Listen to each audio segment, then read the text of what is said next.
कपड़े धोने वाला डंडा वो पकड़ा हुआ है, एक पीछे से लगाया है, वो गिरी है तो मेरी तरफ देखने लगी है। तो मुझे कहती क्या कर रहे हो? चारपाई बाहर पड़ी थी, अंदर लाया हूँ, उसको लटकाया और चारपाई के साथ बांध के ना उसकी मैं लाश को मैंने वही फंदा उस बच्ची को भी डाला है, उसको फंदा दिया और मैंने आंखें बंद कर ली। जब तक उसके सांस बंद नहीं हुए ना मैं दबाता रहा हूँ। ठंडा मारा खून बह रहा, तो वो ना मेरी तरफ देख रही है, अब उसके ना हाथ पाँव कांपने लग गए हैं। मैं तुम्हें बताती हूँ, मरते दम बंदा झूठ नहीं बोलता, ये तुम्हारी बेटी है। अस्सलाम वालेकुम, आप डेली स्टोरीज ऑफ पाकिस्तान देख रहे हैं। मैं तलहा सुलहरी हूं और नाजरीन हमारे साथ सीनियर तहकीकाती सहाफ़ी एजाज अहमद भट्ट साहब मौजूद हैं।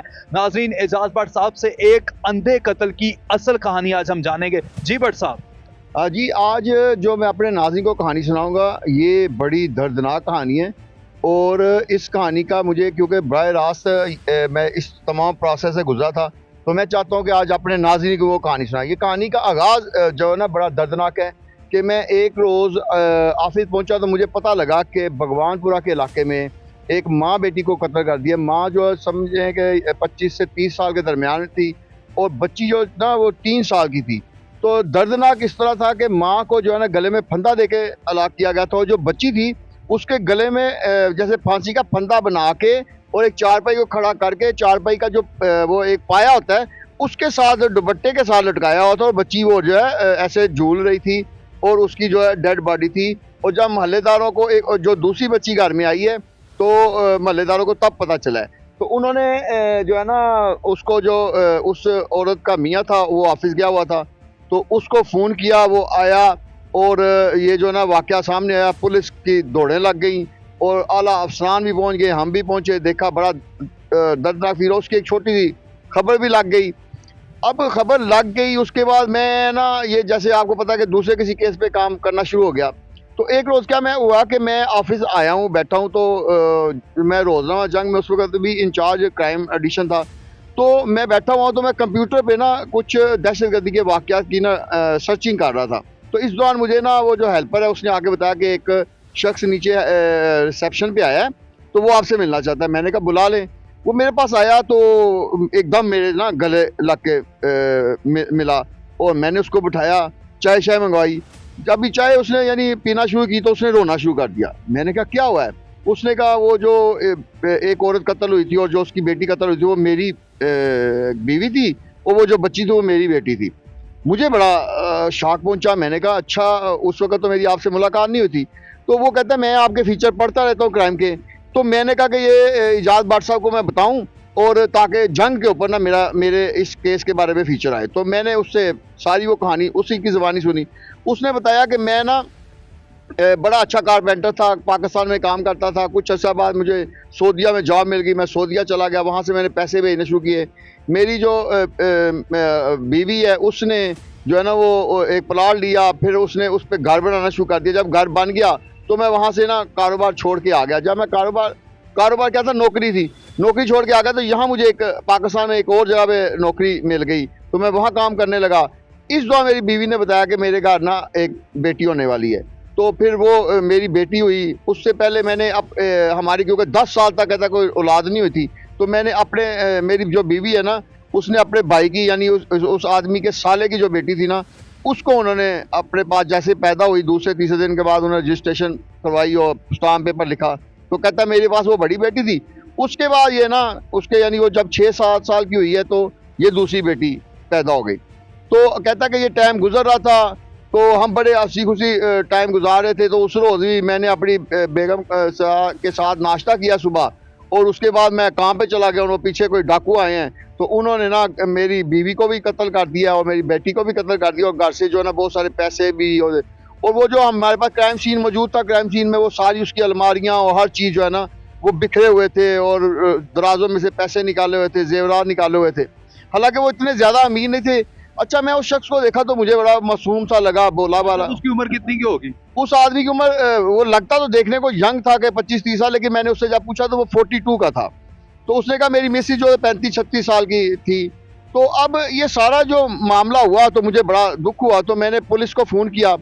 तो मज़े की इंटरेस्टिंग बात यह है कि उस वक्त भगवानपुरा में वो एएसपी थे, वो पेशावर के इलाके के ताल्लुक था। तो वो बड़े मुझे पेशावरी लहजे में कहने लगे कि हम वो मुलज़िम के पीछे लगे हुए हैं तो उसको हम जल्द पकड़ लेंगे। मैंने कहा आप कब पकड़ेंगे? कितना 1 महीने से ज़्यादा गुजर चुका है। मैंने बड़ा ना धुआंधार एक फीचर लिखा कि पुलिस जो है ना वो अभी तक मुलजमों को ट्रेस ही नहीं कर सकी, तो पकड़ना तो दूर की बात है, और पुलिस को ये भी नहीं पता कि कातिल कौन है। अच्छा, वो मेरा फीचर छपा और काफ़ी लोगों ने फ़ोन भी किया। मैं भी कुछ अरसे तक वाक़या चलता रहा तो मैं भी भूल गया। फिर क्या हुआ कि एक दफ़ा फिर क्या हुआ कि मैं बैठा हुआ था, तो मुझे ना उसी शख्स ने ना फ़ोन किया कि मैं आपके ऑफिस के नीचे हूँ, तो मैं ऊपर आना चाह रहा हूँ। तो मैंने कहा आ जाओ। ये दूसरी मुलाकात? ये दूसरी मुलाकात थी। वो दूसरी मुलाकात में भी आया तो उसके साथ अब एक बच्ची थी, थोड़ी बड़ी थी। तो मैंने उसको बिठाया, तो मैंने उसके लिए, बच्ची के लिए चिप्स वगैरह और बिस्किट वगैरह मंगाए, उसके लिए चाय मंगाई। तो फिर बातचीत होते देखते ही ना वो फिर थोड़ा सा ना रोने लग गया, उदास सा हो गया।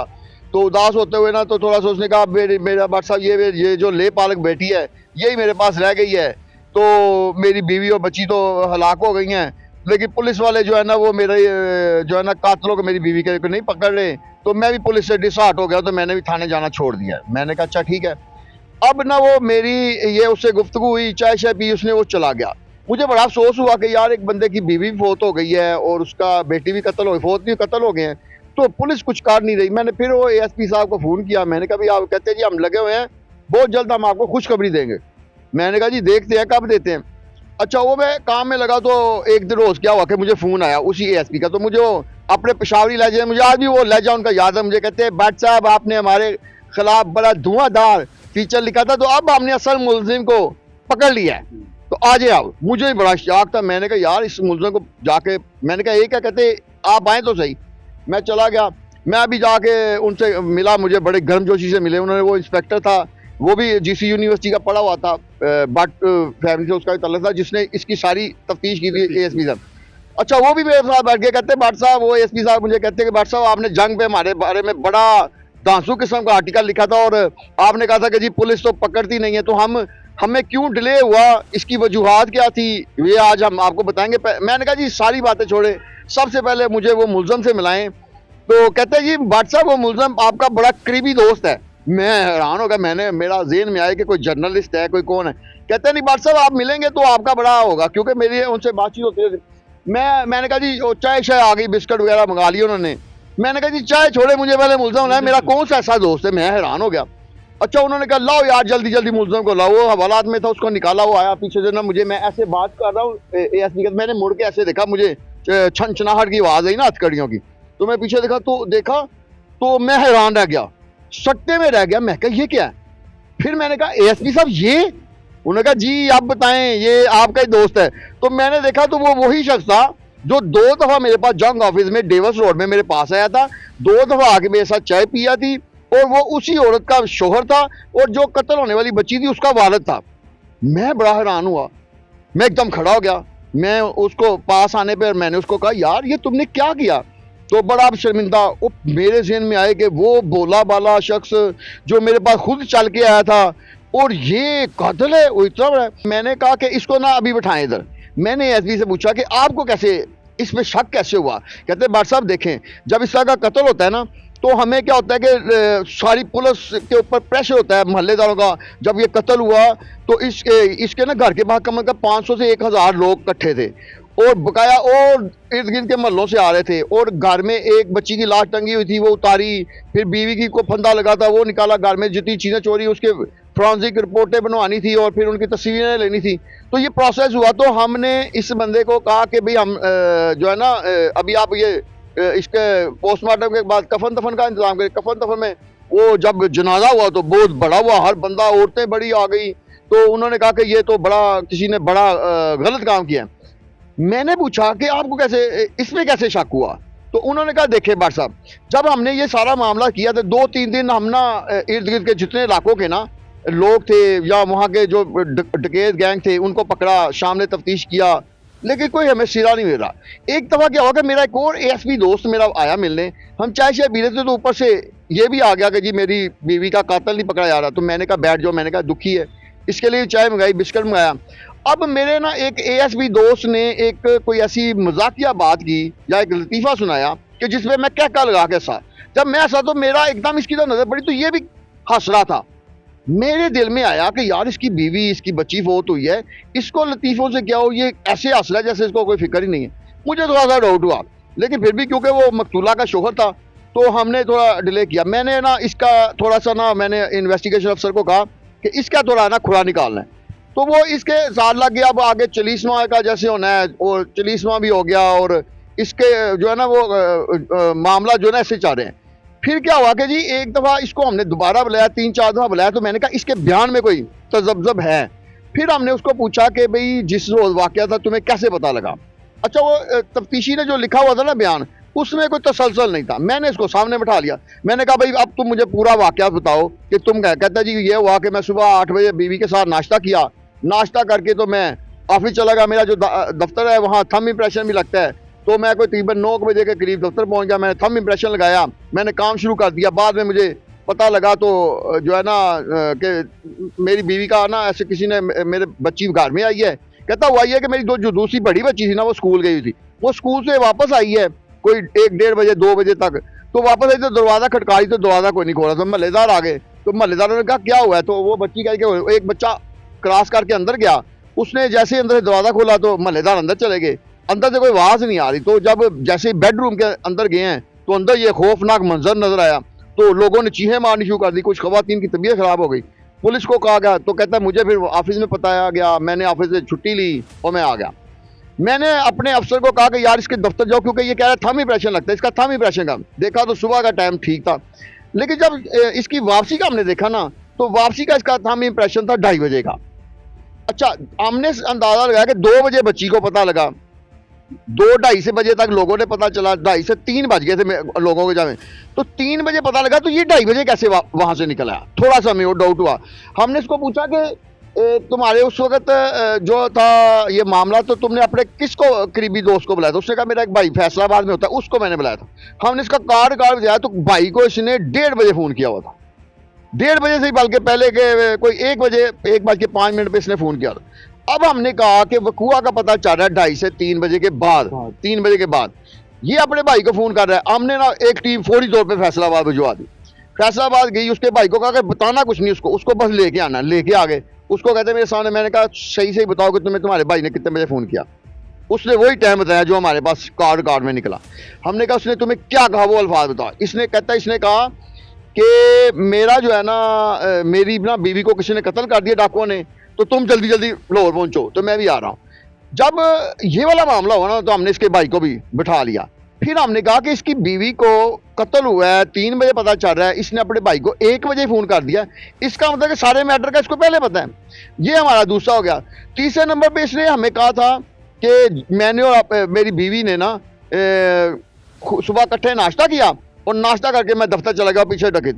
कहते हैं कि उधर से हमें ना वो केमिकल एग्जामिनर की रिपोर्ट कुछ अरसे बाद आती है। वो रिपोर्ट हमने देखी, मैंने कहा रिपोर्ट लाओ दोबारा। देखी, उसमें बताया गया कि इसका स्टोमिक मेरी बीवी का बिल्कुल खाली था, यानी उसने कुछ नहीं खाया था। रात का उसने जो खाना खाया था लास्ट टाइम 6 बजे, उसके बाद सुबह डेथ होने तक उसने कुछ नहीं खाया।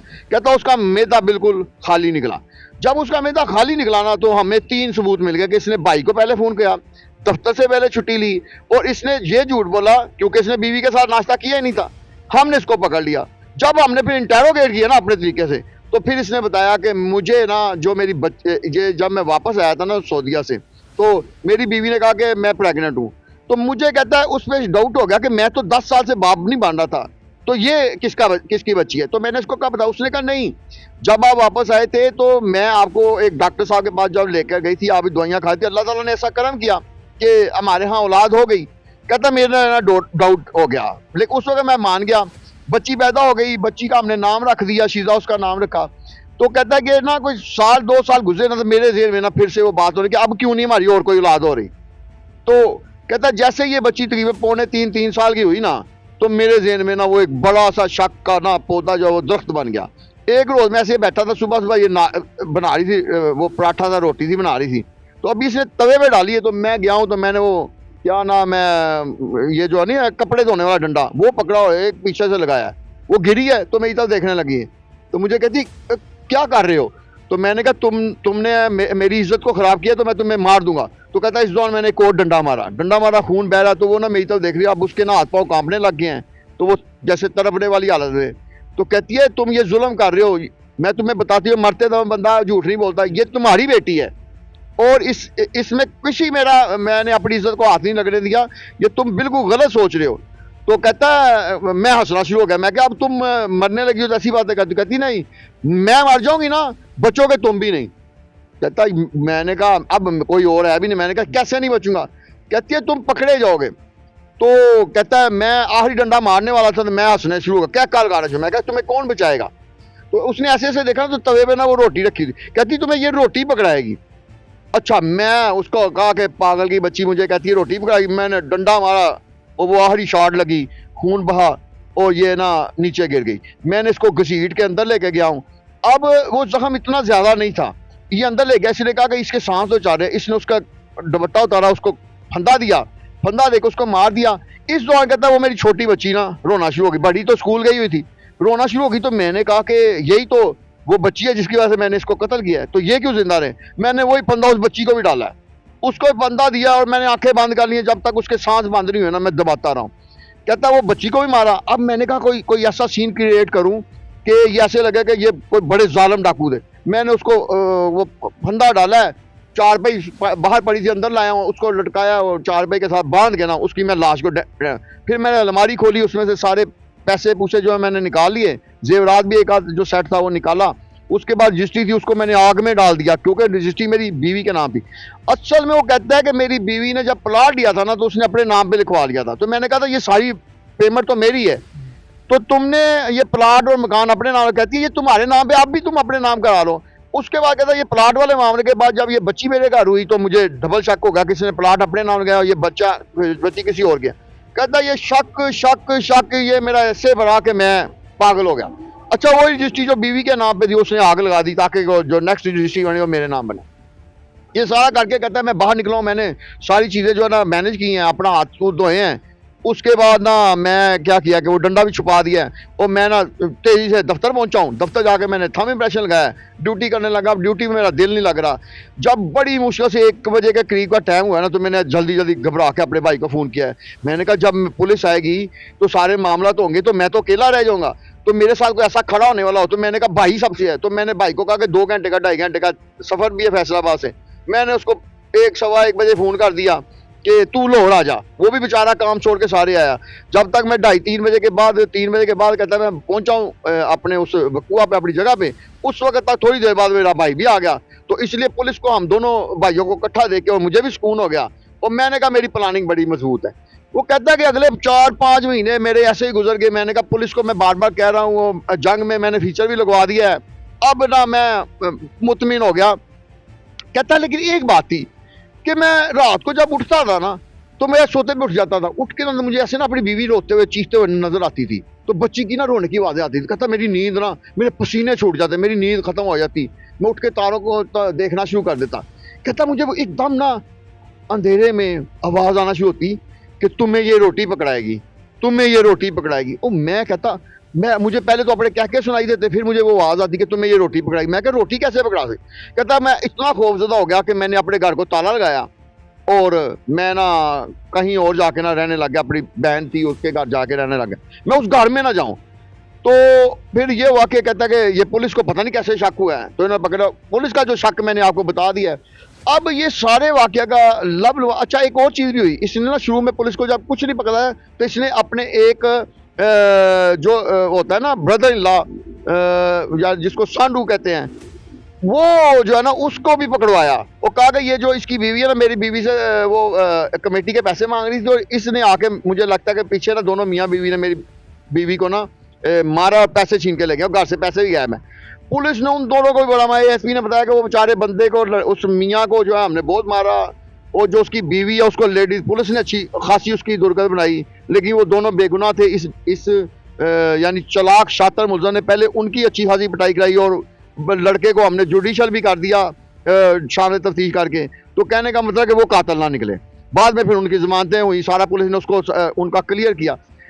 तो ये जो सारा वाकया था ना, इसमें मैंने जब देखा तो मैंने कहा वाकई बाज़ औक़ात अल्लाह ताला की ज़ात जो है ना, एक छोटा सा क्लू भी होता है ना, तो उसने। अब ये कहता सारा है कि मुझे कहता है मुझे ना बड़ा खौफ आता था कि ये जब आवाज़ आती है कि रोटी पकड़ाएगी, तो एंड पे रोटी ने उसको पकड़ाया, क्योंकि उसने झूठ बोला कि मैंने और मेरी बीवी ने जो है ना इकट्ठा खाना खाया था, वो खाना नहीं खाया था, वो रोटी उसके अंदर नहीं गई थी और वो रोटी जो है ना बनी। तो बताने का मतलब ये है कि बाज़ औक़ात 5 से 7 माह भी गुजर जाते हैं लेकिन मुजरिम नहीं पकड़ा जाता, लेकिन अल्लाह की ज़ात कोई ऐसा छोटा सा क्लू देती है जिसके बाद मुजरिम पकड़ा जाता है और सारा जो वाक़या वो भी सामने आ जाता है। भट्ट साहब, वो 2 दफ़ा उसकी आपके साथ मुलाकात होती है, लेकिन आपको एक बार भी फ़ील नहीं होता कि ये अपने बच्चों का और अपनी बीवी का कातिल है? अच्छा ये देखे, हमने भी क्राइम स्टोरी बड़ी की, बड़े-बड़े मुलज़िम देखे, ये इतना शातिर था, इतना मासूम बन के आता और इतनी मासूमियत से मेरे साथ बातचीत करता और फिर बाकायदा इसके जब आंसू मैं ऐसे बहते हुए देखता तो मैं हैरान हो जाता कि मैं कहा यार इसको अपनी बीवी से और बच्ची से बड़ा प्यार है। और बाद में पता लगा कि बच्ची से तो वो नफरत करता था और बीवी को पिछले 3 साल से मारने की प्लानिंग कर रहा था और आखिरकार उसने ये प्लानिंग अपनी अमल दरामद किया। उसने अपना वो काम तो बड़ा परफेक्ट किया, लेकिन जब अल्लाह ताला ने पकड़वाना होता है तो छोटा सा जो है वो बात जो है ना वो रोटी, एक छोटी सी रोटी का टुकड़ा जो है ना वो नहीं खाया हुआ था और वो पकड़ा गया। बहुत शुक्रिया भट्ट साहब आपके वक्त का। जी तो नाज़रीन, वो कहते हैं ना कि कत्ल कभी छुपता नहीं है और जो कातिल होता है वो भी पकड़ा ही जाता है। तो इस स्टोरी में भी ऐसा ही हुआ कि जो कातिल है वो पकड़ा ही गया। और ये स्टोरी सुनने के बाद मेरी जो फीलिंग्स है, यकीन करें इतनी सैड है कि मैं आपको बता नहीं सकता। आपकी फीलिंग्स क्या है, कमेंट सेक्शन में ज़रूर बताइएगा। हमें दीजिए इजाज़त, अल्लाह निगहबान।